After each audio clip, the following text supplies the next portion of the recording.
Então, quando a pessoa vai perceber que está perdendo a visão, provavelmente já estará numa fase de doença avançada. Como está a sua visão? Essa é uma pergunta que parece simples, mas é bastante subjetiva. O objetivo desse vídeo é trazer para você algumas dicas e orientações de quais são as formas possíveis para que você se avalie sozinho, mesmo estando em casa, sem precisar ir ao médico, para saber se a sua visão está bem ou se você precisa procurar um atendimento oftalmológico. Se essa for a primeira vez que você assiste a esse canal, meu nome é Marcos Massotti, eu sou médico oftalmologista já há 19 anos e o objetivo de estar fazendo esses conteúdos é esclarecer dúvidas e trazer informações de qualidade, gratuitas, que possam colaborar com a prevenção da cegueira. Já parou para pensar o quanto a sua visão é importante? Pois é, os nossos olhos são órgãos extremamente sensíveis. O nosso tratamento tem que se basear na prevenção. Não deixe para procurar seu médico somente quando você tiver sintomas, principalmente acima de 40 anos. Uma grande parte das doenças graves dos olhos, elas são totalmente assintomáticas nas fases iniciais, como por exemplo o glaucoma, que pode levar à cegueira de maneira irreversível. Hoje eu recebi um paciente que veio me procurar porque o olho andava irritado por algum tempo, ele trabalha em uma empresa de metalurgia e já tem um certo costume de ter os olhos irritados com muita frequência. Ele queria uma solução para a irritação. Ao examiná-lo, eu percebi que o problema não era só uma simples irritação. Ele tinha sim um problema de ressecamento nos olhos, lacrimejava com frequência de uma maneira para compensar esse ressecamento, mas no exame de fundo de olho eu pude observar que ele tinha uma atrofia, um desgaste muito grande do nervo óptico, que era um sinal bastante sugestivo de glaucoma, apesar desse paciente não apresentar nenhum sintoma de baixa visual. O glaucoma, nas fases iniciais e até nas fases moderadas, não traz sintoma algum. O paciente tem a visão central preservada, às vezes enxerga 100% sem óculos quando está olhando para frente e não percebe que está perdendo o campo visual. Inicialmente o glaucoma vai tirando a visão lateral, mas geralmente isso não acontece no começo. Então, quando a pessoa vai perceber que está perdendo a visão, provavelmente já estará numa fase de doença avançada, na qual a gente só consegue estabilizar. A gente não consegue ainda, mesmo com os tratamentos mais modernos, devolver a visão que a pessoa perdeu por causa do glaucoma. Hoje me procurou no consultório um casal jovem, o marido com aproximadamente 32 anos, a esposa com 28, para exames de rotina. Esse rapaz já havia me procurado há 2 anos atrás e eu levantei a suspeita que ele pudesse estar com glaucoma. Embora ele seja jovem, não é uma faixa etária, 30 e poucos anos, em que é muito frequente se ter glaucoma, mas ele apresentava um sinal bastante sugestivo de atrofia do nervo óptico e naquela ocasião, há 2 anos atrás, eu solicitei alguns exames complementares. No caso do glaucoma, dificilmente a gente faz o diagnóstico apenas com exame clínico ou apenas usando um exame complementar. A gente vai juntando as peças do quebra-cabeça, a gente lança a mão de alguns exames complementares que vão se juntando e a gente consegue chegar a um diagnóstico. No caso dele, ele não veio para fazer os exames solicitados e só hoje, pelo fato da esposa ter marcado a consulta para exame de rotina, eu tive a oportunidade de atendê-lo novamente. Ele ainda brincou comigo: nossa, doutor, não vai brigar comigo, que eu deveria ter voltado antes. E aí a gente conversou bastante e hoje eu aproveitei e falei para ele fazer todos os exames de uma vez. Falei: você já está aqui, aproveita, faz tudo que você não fez há 2 anos atrás para a gente chegar a uma conclusão. Se você tem glaucoma mesmo ou se é apenas uma suspeita. E então ele decidiu fazer todos os exames hoje e felizmente a gente conseguiu fazer o diagnóstico numa fase não muito avançada. Eu gostaria de ter podido começar esse tratamento dele há 2 anos atrás, mas infelizmente por motivos particulares ele decidiu adiar e hoje a gente conseguiu fazer o diagnóstico, fizemos todos os exames e graças a Deus não está numa fase tão avançada, será possível tratá-lo de uma maneira oportuna para que ele não perca mais visão. Mas ele já apresentou um nível moderado de dano ao campo visual. Na tomografia do nervo óptico já apresenta sinais de atrofia das células da retina. Então teria sido mais útil se a gente tivesse começado esse tratamento bem mais cedo. Mas antes tarde do que nunca. Vai ser possível a gente preservar a visão desse paciente tão jovem, mas já com uma doença de tamanha importância. Felizmente, ele veio hoje com a esposa e eu consegui fazer o diagnóstico a tempo. Você já parou para pensar no quanto é importante a sua visão? Pois é, hoje me procurou uma paciente para exame de rotina. Ela já era usuária de óculos, tinha 19 anos, vinha fazendo acompanhamentos de rotina em outros serviços, mas nunca tinha feito nenhum exame mais detalhado, mais aprofundado. Ela tinha um tipo de grau chamado astigmatismo, que no caso dela ela era provocado por uma irregularidade na superfície da córnea. A córnea é a nossa principal lente do olho. Vou pegar aqui o meu modelo do olho e vou mostrar para você.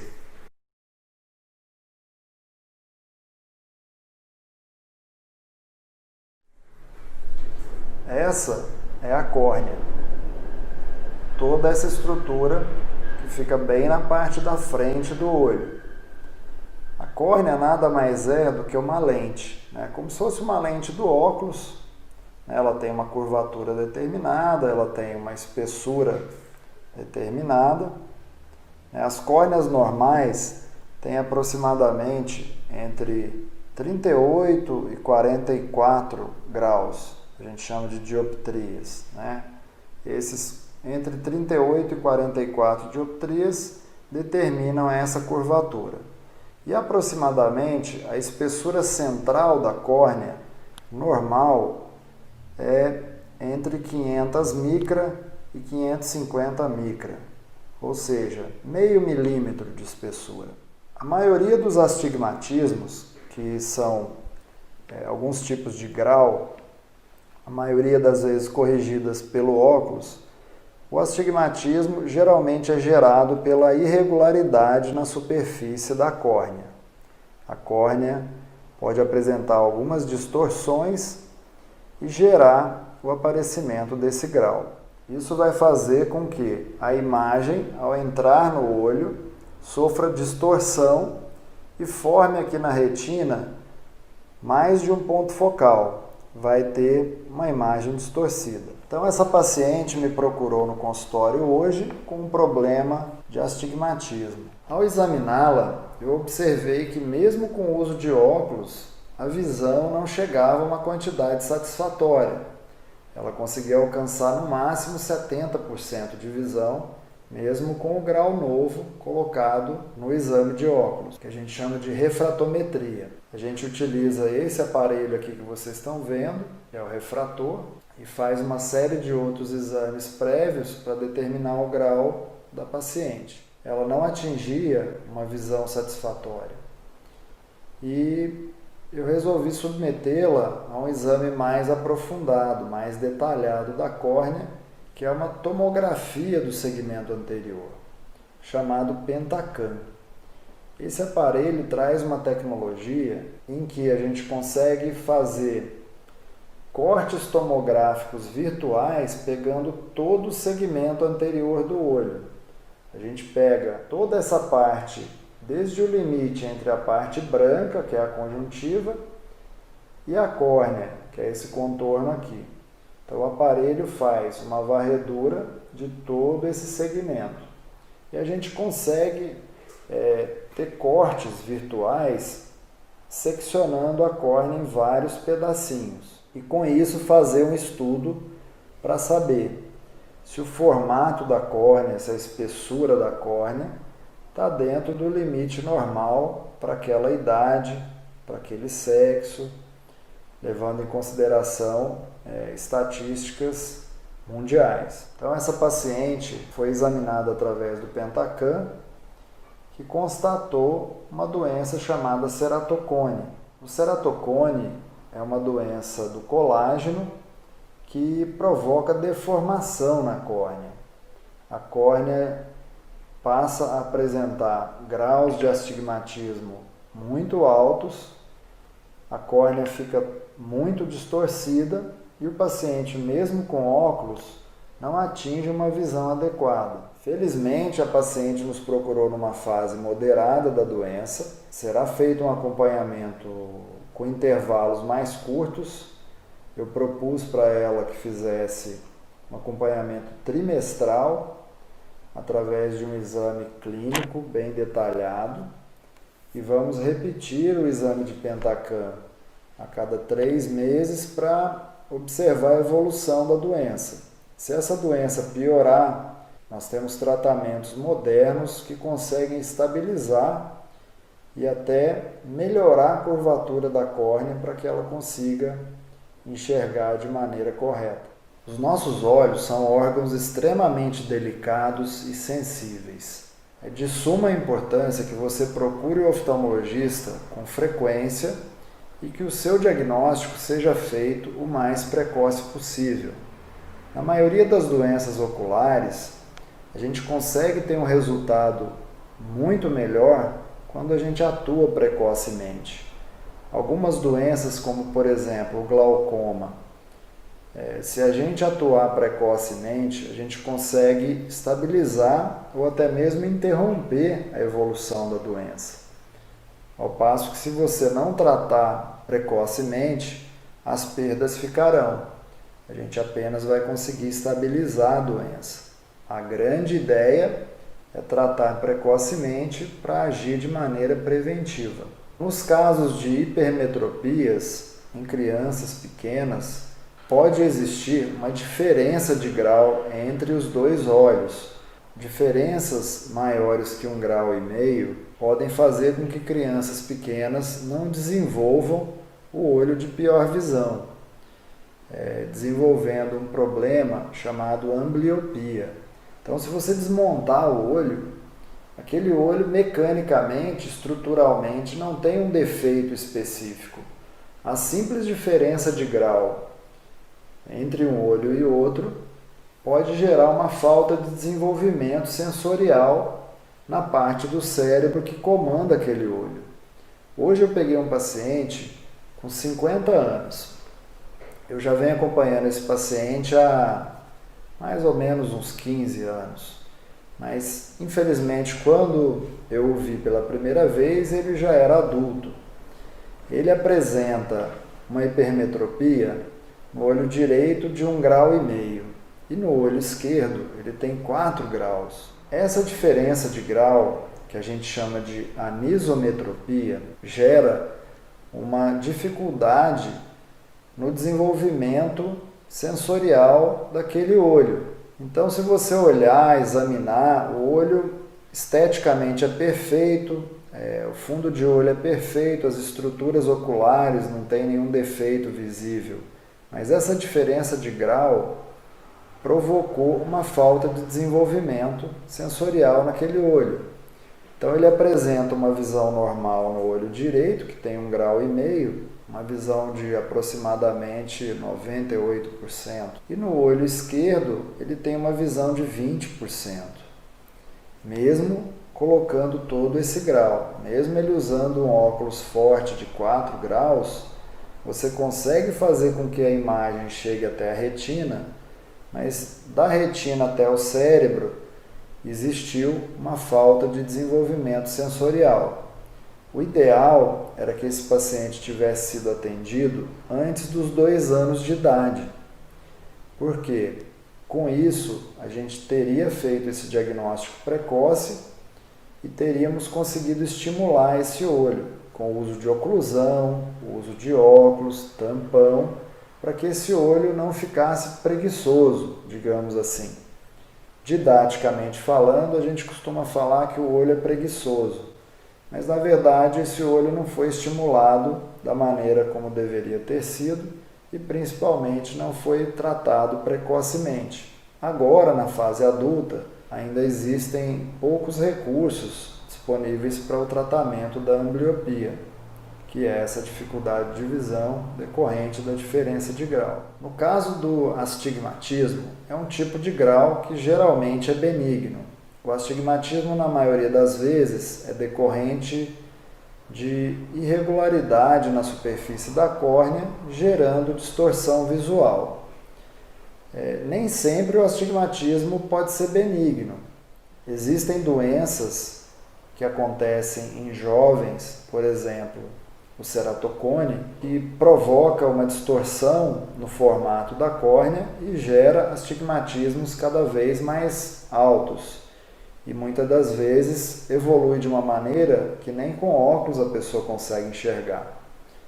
Então, no caso de astigmatismo, principalmente em paciente jovem, tem que ser feito o diagnóstico precoce, porque a gente consegue tratar e fazer com que esse paciente não perca a visão, estabilize o astigmatismo e eventualmente até faça cirurgia para correção do astigmatismo, se for da vontade da pessoa. A catarata é uma doença muito frequente e hoje em dia a gente consegue fazer o diagnóstico cada vez mais precoce. É importante fazer o diagnóstico precoce e tratar precocemente, porque temos tecnologias bastante seguras e eficientes e quando você pega uma catarata bem inicial, que já tem algum comprometimento visual, é indicado operar o mais cedo possível, porque os equipamentos que são utilizados para a remoção da catarata vão agredir menos o olho. Todos os equipamentos modernos são bastante delicados, precisos e eficientes, bastante seguros. Mas quanto mais cedo você for submetido à cirurgia da catarata, mais fácil será a cirurgia, porque a catarata, quando ela vai envelhecendo, ela vai ficando dura e difícil para ser removida. Hoje em dia, os equipamentos que operam a catarata, eles vão dissolvendo, fragmentando a catarata dentro do olho e vão aspirando todo aquele conteúdo ao mesmo tempo. Então, você há de convir que uma catarata mais mole é mais seguro, mais fácil para o cirurgião manipular e o equipamento vai gastar menos energia para poder dissolver, para poder liquefazer o conteúdo da catarata. E com isso a aspiração, a remoção dessa catarata vai ser muito menos traumática. O espaço dentro do olho, dentro da câmara anterior, onde fica a catarata, que é o espaço onde a gente tem que entrar com o equipamento para poder fazer a cirurgia, é muito reduzido. Então, fatalmente, um pouquinho de energia que deveria chegar somente até a catarata pode ser irradiado para as outras estruturas que estão próximas. Então, quando você faz uma cirurgia de catarata mais precoce, você estará passando por um procedimento mais seguro, de recuperação mais fácil e que vai te trazer uma reabilitação infinitamente melhor. Viu como todas essas doenças podem ser tratadas precocemente? Então fica aqui a principal dica. Procure o seu oftalmologista de maneira precoce e regularmente. Cuide dos seus olhos enquanto ele está saudável. Não deixe para cuidar dos seus olhos somente quando eles já estão doentes. E se assim o fizer, que seja o mais precoce possível.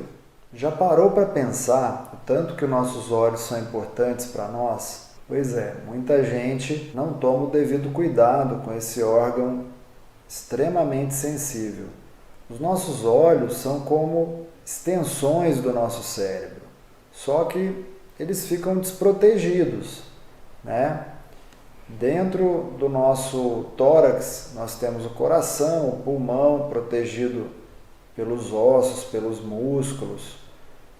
Dentro do nosso abdômen a gente tem os nossos intestinos, fígado. Todos esses são importantíssimos e vitais e por isso estão protegidos dentro da nossa caixa torácica, dentro do nosso abdômen. Os nossos olhos não, eles estão muito expostos, eles são janelas para o mundo. Existem muitas pessoas que não tomam o devido cuidado com esses órgãos tão preciosos. Eu recebo muito no consultório pacientes que trabalham com solda sem a devida proteção dos olhos, pacientes que andam de moto com o capacete aberto sem a proteção da viseira, pacientes que ficam horas e horas no computador, seja por trabalho ou por diversão, sem a devida precaução. No computador existem alguns fatores que podem trazer problemas para os olhos. Dentre eles, o fato de que, quando você está atento ao computador, você pisca menos, cerca de 50% das vezes que seria necessário piscar. O seu ritmo de piscar fica lento. Então, nesse processo, é importante você ter atenção de pelo menos a cada 20 minutos de uso do computador, você descansar pelo menos 2 minutos. Olhar para o infinito, mudar de posição, de preferência levantar da cadeira, para descansar os olhos, para relaxar a articulação, senão você pode ter, além de problemas visuais, problemas articulares, lesões por esforços repetitivos. E não esquecer de que a posição mais adequada para a tela do computador é ficar ligeiramente abaixo dos seus olhos, para que a posição fique confortável tanto para os olhos quanto para a coluna cervical. A quantidade de luz não pode ficar muito diferente da luz ambiente de onde você se encontra. Importante deixar um copo ou uma garrafinha com água bem ao seu lado, porque muitas das vezes você não consegue parar o trabalho e sair da sala para ir se hidratar. E não esquecer também de hidratar os olhos através de colírios lubrificantes, à base de colágeno preferencialmente, durante a atividade de maior esforço visual. Até mesmo uma leitura muito prolongada ou um trabalho manual como tricô ou crochê causam um esforço acomodativo, ou seja, um esforço para focalizar muito grande e também prendem muita atenção. Então, durante essas atividades de maior esforço visual, é importante você criar rotinas de relaxamento e sempre lembrando da hidratação dos olhos através dos colírios lubrificantes. Atualmente, eu tenho recebido no consultório um grande número de pessoas com queixas de desconforto ocular. Nos últimos meses, a quantidade de atividades que nos foi imposta, nos obrigando a utilizar os equipamentos eletrônicos, aumentou muito. Aulas online, reuniões online através de dispositivos eletrônicos, seja pelo computador, seja pelo celular. Muitas pessoas foram colocadas obrigatoriamente no trabalho domiciliar, ou seja, o home office. Para fazer compras, fomos obrigados a utilizar os equipamentos eletrônicos, os meios de internet, em que muitas vezes é bastante útil e prático, e tem coisas que a gente até nem vai querer mais voltar a fazer isso presencialmente, por questões de segurança e praticidade, mas isso tem impactado muito na saúde ocular, no desconforto ocular. Pacientes que já tinham olho seco e esse olho seco piorou por causa do excesso de exposição aos equipamentos eletrônicos, as telas do computador em LED, as telas de celular, elas irradiam a luz azul e outros tipos de radiação que não são visíveis no espectro de luz que o nosso olho consegue captar, mas elas penetram nos tecidos do olho, podendo levar a uma piora dos quadros de ressecamento ocular, podendo levar a uma piora de quadros de catarata e até mesmo doenças de retina. Existem alguns estudos sérios que já mostram uma tendência ao aumento na quantidade de míopes por causa do excesso de utilização de equipamentos eletrônicos. Outros estudos importantes mostram que essa situação de clausura, de isolamento social, diminui a exposição à radiação solar, com isso interfere no metabolismo da vitamina D, o que traz diversos problemas para os nossos olhos, inclusive isso está envolvido com aumento de grau, aumento de miopia, alterações de córnea, então precisamos tomar diversos cuidados em relação a isso. Pacientes que não tinham olho seco começam a desenvolver, porque as atividades dentro de casa têm imposto a necessidade de ler mais, de usar mais equipamentos, de modo que as queixas relacionadas com doenças de superfície ocular têm aumentado muito. Hoje eu recebi no consultório uma paciente que eu havia atendido em dezembro e essa paciente tinha um quadro de olho seco moderado. Ela já vinha tratando com colírios lubrificantes, suplementação de medicamentos orais, ácidos graxos, para que controlasse os sintomas e tivesse uma reposição dos componentes do filme lacrimal. Agora eu vou te dar algumas dicas para que você possa fazer uma autoavaliação da sua visão, mesmo sem sair de casa. Coisas simples como, por exemplo, observar a televisão, tanto as figuras, paisagens e personagens da TV, como as legendas, são ferramentas importantes para que você observe se a sua visão não está baixa.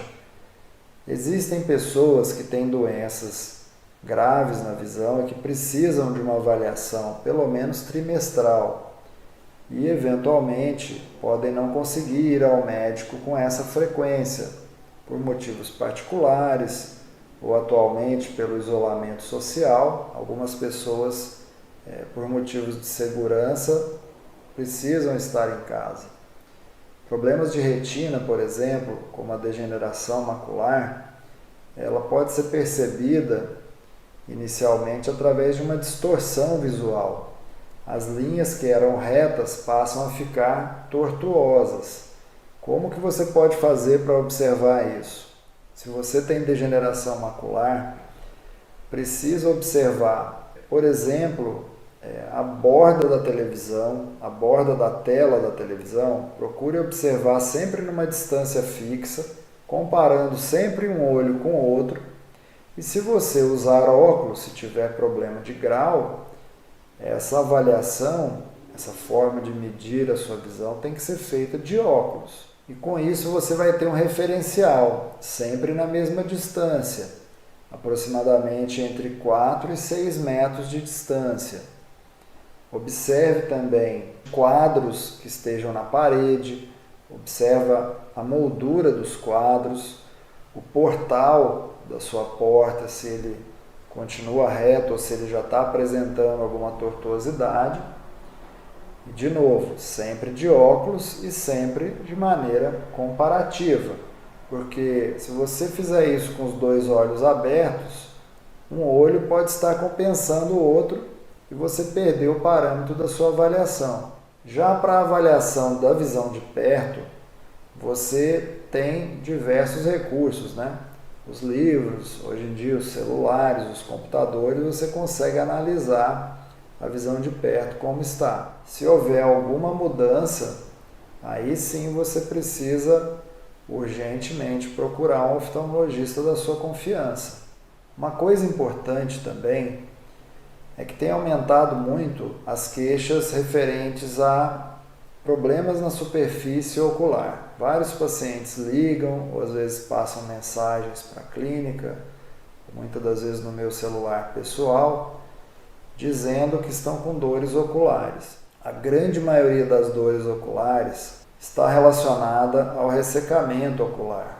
O olho seco dói, arde e pode inclusive impactar na qualidade de visão. Então, se a sua visão embaçou, se a sua visão está doendo ou ardendo, a primeira providência é se hidratar bem, tomar bastante água e pingar um colírio lubrificante. Se isso não melhorar, faça a autoavaliação através das dicas que eu passei para ver se a sua visão continua nítida ou se realmente está embaçada. E assim evitar a ida a um serviço de saúde sem necessidade, correndo o risco de contaminação. Ao mesmo tempo, é importante você fazer essa avaliação para que não retarde uma visita ao oftalmologista no momento oportuno. Existem doenças que não podem esperar. Aqui vai uma dica importante sobre a forma correta de pingar os colírios. É um assunto bastante controverso, todo mundo tem dúvida. Eu achava que era um problema só dos pacientes mais idosos ou pacientes com dificuldades articulares, mas na verdade eu constatei, através de anos e anos de clínica, que é um problema presente em todas as idades. Hoje, eu consultei um paciente, eu atendi um paciente com 11 anos de idade, com problema de conjuntivite alérgica. E esse paciente precisa fazer uso de colírio constantemente, pelo menos até os 16 anos, enfim, vai usar um colírio antialérgico de maneira prolongada. Ele havia interrompido o tratamento e a mãe me relatou que ela trabalha fora e que na maioria das vezes ela não consegue sair do trabalho para pingar o colírio na criança, no filho. À noite, às vezes quando ela chega, o filho já dormiu. Então ela me perguntou se tinha algum dispositivo, alguma forma de ajudar para que o filho dela conseguisse pingar o colírio sozinho. Agora, nessa época de pandemia, é necessário que a gente tenha cuidado também com as pessoas para evitar que outros coloquem a mão no nosso olho, no nosso rosto, porque isso pode ser fonte de contaminação. Então, vai aqui uma dica importante e simples para pingar seus colírios de maneira independente, segura, econômica e eficiente. Primeiro, você vai higienizar suas mãos, obviamente, e pegar o frasco do colírio. Em seguida, através do uso de um espelho ou até mesmo olhando para a câmera do celular, você pode conseguir fazer isso. Você vai, em primeiro lugar, olhar diretamente para o espelho. Não precisa ficar procurando posição muito extraordinária, muito diferente para poder acertar o olho. Senão você vai acabar errando e pinga na testa, pinga no nariz e não acerta o olho.